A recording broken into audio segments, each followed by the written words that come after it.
बंद करो, बंद करो, बंद करो। अरे बीजेपी का गुंडागिरी। नमस्कार दोस्तों, हम लेकर आ चुके हैं आप लोगों के लिए 20 मिनट में शाम की 50 ताज़ा और बड़ी खबरें बताएंगे। दोस्तों, संसद में जोरदार हंगामा, नीट से लेकर तो महंगाई तक पर राहुल गांधी ने मोदी सरकार को घेरा। आखिरकार क्यों दोस्तों? हेमंत सोरेन बोले इनकी जड़ें उखाड़ फेंकेंगे।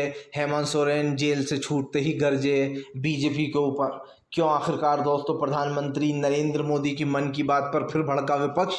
कहा जनता समझ चुकी आपका नाटक, बंद करिए अब आपका ये नाटक। और कैसे आखिरकार दोस्तों विपक्ष ने चल दी बड़ी चाल, अवधेश प्रसाद बनेंगे जो है दोस्तों डिप्टी स्पीकर। बताएंगे क्या है ये पूरा मामला, तमाम मुद्दों पर होगी बात। लेकिन उससे पहले अगर आपने अब तक हमारे चैनल को सब्सक्राइब नहीं किया है कर लीजिए, पास में एक घंटी आएगी इसको भी दबाइए ताकि हर वीडियो की जो अपडेट है वो आप तक पहुंच सके।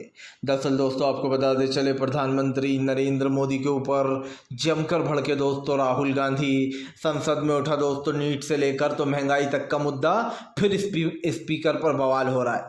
दरअसल आपको बता दें चले, राहुल गांधी का कहना है कि बार बार माइक ऑफ किया जा रहा है। आज फिर से माइक को लेकर जोरदार हंगामे हो रहा है। आपको बता दें चले, राहुल गांधी ने संसद में जाते ही फिर से एक बार संसद में जोरदार हंगामा देखने को मिला। हमने देखा कैसे विपक्ष नीट पेपर पर बात करना चाह रहा है, उधर दूसरी तरफ सत्ता पक्ष नीट पेपर को इग्नोर करने की फिराक में है और जानबूझकर नीट पेपर को पर ताकि चर्चा ना हो इसलिए रोकने की कोशिश की जा रही है। और दूसरी तरफ आपको बता दें चले, जैसे ही नीट पेपर लीक का मामला सामने आया है उसको लेकर कहीं ना कहीं सरकार घिर गई है। इसी को लेकर अब ये ज़ोरदार हंगामा मच गया है, क्योंकि राहुल गांधी बार बार इस मुद्दे को उठा रहा है कि जो 24 लाख स्टूडेंट हैं उनका भविष्य बर्बाद हो रहा है। आज भी हम आपको बता दें यही लोगों को उम्मीद थी कि संसद में ज़ोरदार हंगामा होगा, क्योंकि आज सोमवार है और सोमवार के दिन ये अनुमान लगा लिया गया था कल के दिन ही रविवार को कि फ़िलहाल परसों बहुत ज़्यादा बड़ा हंगामा होगा। क्योंकि राहुल गांधी का प्लान पहले से ही तैयार था कि जो देश के मुद्दे हैं दोस्तों, और जाहिर सी बात है इस मुद्दों पर चर्चा होना चाहिए भाई। फिर संसद लगी क्यों रहा है जब इस मुद्दों पर चर्चा ही नहीं होना है? तो आपको बता दें चले दोस्तों, फिलहाल बीजेपी के ऊपर जमकर भड़कते हुए नजर आए दोस्तों जो है यहाँ पर अखिलेश यादव। कहा सब बीजेपी का ढोंग है, अब उत्तर प्रदेश की जनता इनके झांसे में नहीं आने वाली। दोस्तों अगर देखा जाए तो आम जनता को एक बहुत बड़ी राहत मिली है। कम से कम हम लोगों को इस बात का यकीन हो गया कि देश दोस्तों अभी भी एकजुटी है। सिर्फ हमें दूर से देखने से ऐसा लग रहा था कि इतनी नफरत फैल गई है कि शायद अब कुछ नहीं हो सकता। लेकिन दोस्तों आप सोचिए, एक ऐसी पार्टी जो देश में सबसे मजबूत बन चुकी थी, जिसको हराना लगभग मुश्किल था, उसको इंडिया गठबंधन ने पूरी तरीके से घुटनों पर ला दिया और लगभग अपनी ही जगह पर लाकर खड़ा कर दिया। इंडिया गठबंधन की हालत इस वक्त बीजेपी से मजबूत है दोस्तों। वो जब चाहे जब सरकार बना सकता है, जब नीतीश और नायडू पलटी मार देंगे। लेकिन उससे बड़ी बात पता है क्या है कि बीजेपी का ये घमंड टूट गया कि वो अपने बल पर सारे बिल पास करा लेती थी, अपने बल पर वो जनता को घुमा फिराती थी। यही नहीं, नरेंद्र मोदी ने फिर से अपनी वही चीज़ें चालू कर दी जो वो कर रहे थे और वो जनता को पसंद नहीं है। सबसे बड़ी बात यह है कि उत्तर प्रदेश से दोस्तों जो हिंदुत्व का एक बीजेपी ने गेम शुरू किया था, मैं इसको गेम इसलिए कहता हूँ कि बीजेपी ने हिंदुत्व के नाम पर लोगों को दोस्तों नफरत फैलाई और फिर बांटने का काम किया कि एक तरफ दोस्तों अल्पसंख्यक हो जाएं, दूसरी तरफ हिंदू हो जाएं। लेकिन आप देखिए उन्हीं हिंदू भाइयों में से बेचारे दलित, पिछड़े, आदिवासी, अति पिछड़े, इन लोगों को दोस्तों एक तरफ कर दिया। मतलब बीजेपी में हिंदू भाइयों में भी डिवाइड करती है बीजेपी। मान लीजिए दोस्तों अगर कोई बड़े समाज का है, ठाकुर समाज का या ब्राह्मण है, तो उसको बचाने की कोशिश की जाती है। अगर वो रेपिस्ट है तो भी उसको बचाया जाएगा। और अगर एक बेचारे दलित भाई के यहाँ हत्या होती है, कत्ल होता है, तो उसके परिवार में भले ही कुछ होता है तो हुआ करे। लेकिन दोस्तों ये हमने बार बार देखा है कि ये उत्तर प्रदेश में सबसे ज़्यादा होता है, ख़ास करके हमारे दलित भाइयों को जिस तरीके से परेशान किया जाता है, ये बहुत ही दुख की बात है। और उनके बाद अल्पसंख्यक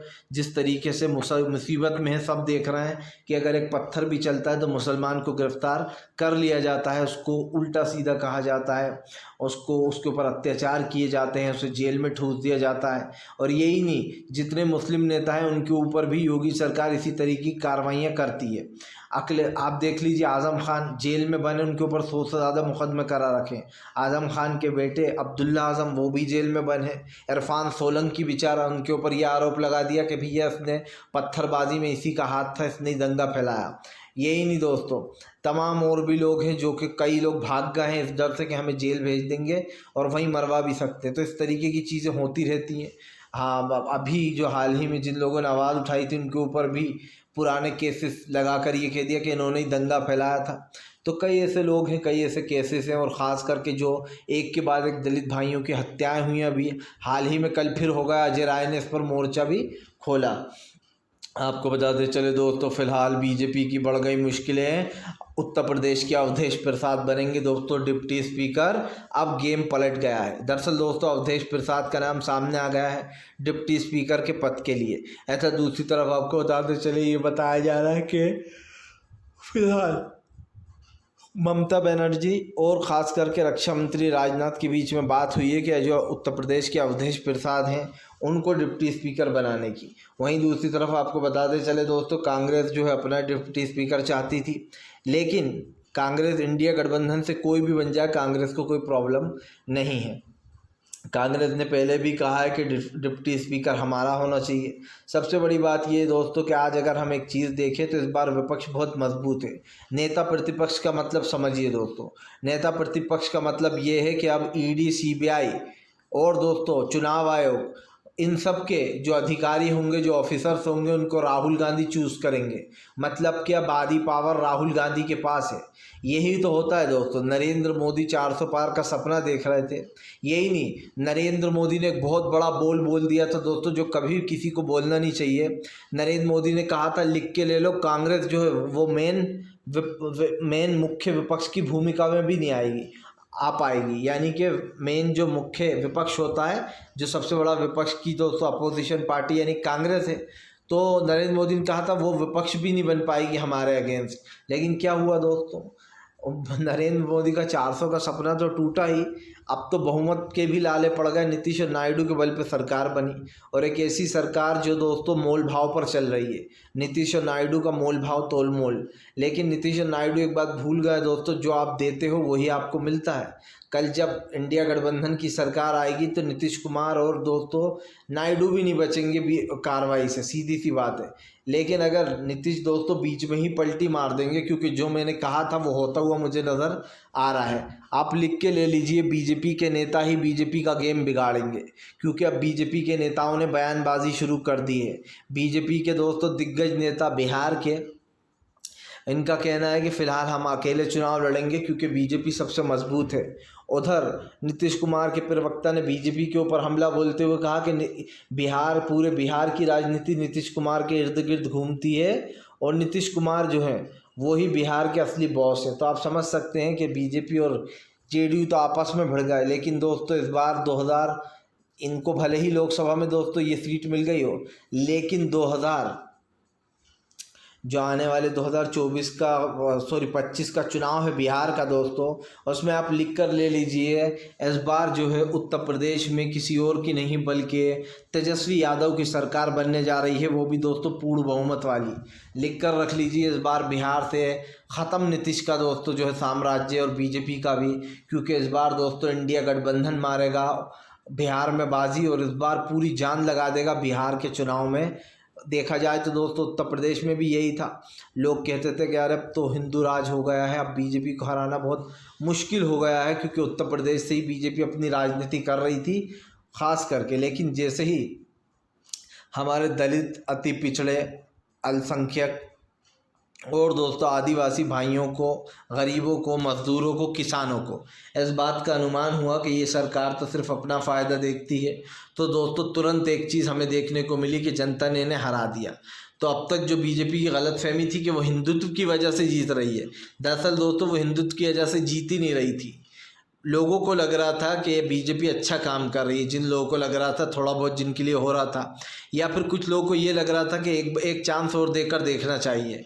तो दोस्तों 2019 में लोगों ने नरेंद्र मोदी को एक और चांस सिर्फ इसलिए दिया कि शायद नरेंद्र मोदी कहना है कि अब मैं काम करूंगा, 5 साल हुए अभी, मुझे और मौका मिलना चाहिए। तो लोगों ने 5 साल दिया और दिया, 2019 में फिर सरकार बनवा दी। लेकिन दोस्तों फिर आप 10 साल के बाद ये कहो ना आपने दलित, अति पिछड़े, पिछड़ों, अल्पसंख्यक, आदिवासी, गरीब, मजदूर, किसान के लिए आपने कुछ नहीं किया। आज उनके बेटे बेरोजगारी में घूम रहे हैं, पढ़ लिख कर भी दोस्तों भजिए या चाय के ठेले लगा रहे हैं, IAS की पढ़ाई करने के बाद भी लोग। तो सवाल उठता है कि हमारे देश में एक ऐसा प्रधानमंत्री है जो गरीबी बेरोजगारी पर तो बात नहीं करता है, लेकिन मन की बात करता है जो कि किसी काम की नहीं है। आप समझिए, फिर से नरेंद्र मोदी ने अपना नाटक शुरू कर दिया मन की बात में। कभी वो माँ के नाम पर सिंपत्ति जुटाते हैं दोस्तों, अपनी माँ को याद करते हैं। ठीक है, माँ है दोस्तों, माँ को तो सभी याद करते हैं, रिस्पेक्ट करना चाहिए, माँ होती है ऐसी है। लेकिन दोस्तों नरेंद्र मोदी कई बार देखा गया है कि अपनी मम्मी का भी यूज़ करते हैं चुनाव के लिए, और ये आप समझ सकते हैं कि कितना बड़ा दुर्भाग्य है कि इस तरीके की चीज़ें करना राजनीति में एक बड़ा वो लगता है कि आपने परिवार तक को नहीं छोड़ा। और सबसे बड़ी बात यह है कि इस वक्त अगर नरेंद्र मोदी की राजनीति देखी जाए दोस्तों, तो जनता ने उसको नकार दिया। जनता ने इस पीएम को नकार दिया है। ये पीएम सिर्फ बैसाखियों पर बने हुए हैं, जबकि जनता का आज मन है कि आज नरेंद्र मोदी सत्ता से चले जाएं। क्योंकि दोस्तों जनता झेलते झेलते थक गई है, बार बार मन की बात करना, लोगों को बेवकूफ़ बनाना, वही सब कुछ घिसी पिटे डायलॉग मारना, उसी तरीके से देश को चलाने की नाटक करते रहना दोस्तों। और आप समझिए आम जनता का क्या हाल है, ये तो सब देख ही रहा है। जो पहले की सरकार थी उसके राज में कभी लोगों को इस तरीके से परेशान नहीं किए जाता था जो आज हालत है दोस्तों गरीब पिछड़ा आदिवासियों की। आपको बताते चले दोस्तों, फिलहाल भारतीय जनता पार्टी की बढ़ने जा रही हैं मुश्किलें दोस्तों। एक बार फिर से जो है यहाँ पर संजय सिंह ने बीजेपी के खिलाफ खोला मोर्चा। संसद में इंडिया गठबंधन का केजरीवाल की गिरफ्तारी के खिलाफ जोरदार प्रदर्शन। दरअसल इंडिया गठबंधन ने दोस्तों तय किया है कि वो केजरीवाल की गिरफ्तारी के खिलाफ संसद में हंगामा करेंगे। ऐसा दूसरी तरफ अरविंद केजरीवाल ने बीजेपी को लपेटे में भी लिया था। आपको बता दें दरअसल हेमंत सोरेन की जिस तरीके से बेल हो गई, वैसे ही केजरीवाल की भी बेल लगभग हो गई थी दोस्तों। लेकिन केजरीवाल की बेल को रोकने के लिए ईडी जो है वो हाई कोर्ट पहुंच गई। हाई कोर्ट ने बिना ऑर्डर की कॉपी लिए दोस्तों केजरीवाल की बेल पर रोक भी लगा दिया। यहाँ पर दोनों पर सवाल उठेंगे दोस्तों। पहला तो ये कि ईडी ने उस जजमेंट की कॉपी क्यों नहीं ली जिस जजमेंट में अरविंद केजरीवाल को बेल दी गई है और जिन शर्तों पर दी गई है, उसको पढ़ते वो देखते कि क्या है। लेकिन दोस्तों ईडी को जहाँ से भी फ़ोन आया तो ईडी इतनी जल्दी में हाई कोर्ट पहुँची, और हाई कोर्ट के जज लगता है ईडी से भी ज़्यादा जल्दी में थे, जिन्होंने ये तक नहीं कहा कि भैया जजमेंट की कॉपी लेकर आओ, उस कॉपी के बिना हम आपका ये केस नहीं लड़ेंगे या फिर नहीं इस पर सुनवाई करेंगे। लेकिन दोस्तों हाई कोर्ट के जज ने न सिर्फ उस पर सुनवाई करी बल्कि अरविंद केजरीवाल की बेल पर रोक भी लगा दी, जिसके बाद अरविंद केजरीवाल सुप्रीम कोर्ट पहुंच गए। तो सवाल ये उठता है दोस्तों कि क्या हाई कोर्ट के जज साहब के पास मोदी जी का फ़ोन आ गया था जो उन्होंने तुरंत ही केजरीवाल की बेल पर रोक लगा दी? क्योंकि भाई देखिए जज पर तो सवाल उठेंगे। अब जब आप एकदम बिना जजमेंट की कॉपी लिए इस पर रोक लगा रहा हो तो सवाल तो उठता है दोस्तों।